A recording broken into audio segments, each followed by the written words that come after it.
সেই শেখ হাসিনার দোষর, সেই আওয়ামী ফ্যাসিবাদকে যারা প্রকারান্তরে যারা সহযোগিতা করেছে, সেই সমস্ত প্রশাসনের লোক, পুলিশের লোক যারা মুজিব কোড পরে আপনার ওসিগিরি করেছেন, এসপিগিরি করেছেন, ডিসিগিরি করেছেন, তারাই প্রমোশন পেয়ে আজকে সচিবালয়ের বিভিন্ন পদে তারা বসে আছেন।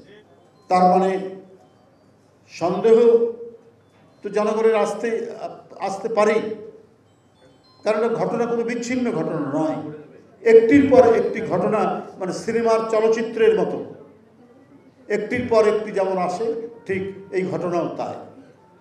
তো সুতরাং জনগণের সন্দেহ হওয়াটা অত্যন্ত স্বাভাবিক। তাহলে একটি সরকার,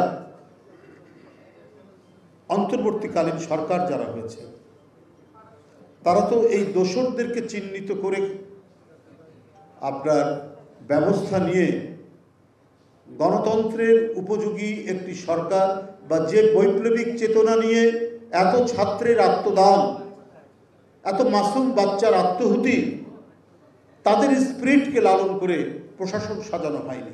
সেই শেখ হাসিনার দোষর, সেই আওয়ামী ফ্যাসিবাদকে যারা প্রকারান্তরে যারা সহযোগিতা করেছে, সেই সমস্ত প্রশাসনের লোক, পুলিশের লোক যারা মুজিব কোড পরে আপনার ওসিগিরি করেছেন, এসপিগিরি করেছেন, ডিসিগিরি করেছেন, তারাই প্রমোশন পেয়ে আজকে সচিবালয়ের বিভিন্ন পদে তারা বসে আছেন। কেউ জয়েন্ট সেক্রেটারি, কেউ এডিশনাল সেক্রেটারি, কেউ সচিব। তো তারা ডক্টর ইউনূস সাহেবের সরকারকে আপনার সহযোগিতা করবে কেন? তারা যে এই যে গণবিপ্লব, এই বিপ্লবের যে চেতনা, স্পিরিটকে তারা ধারণ করবে কেন?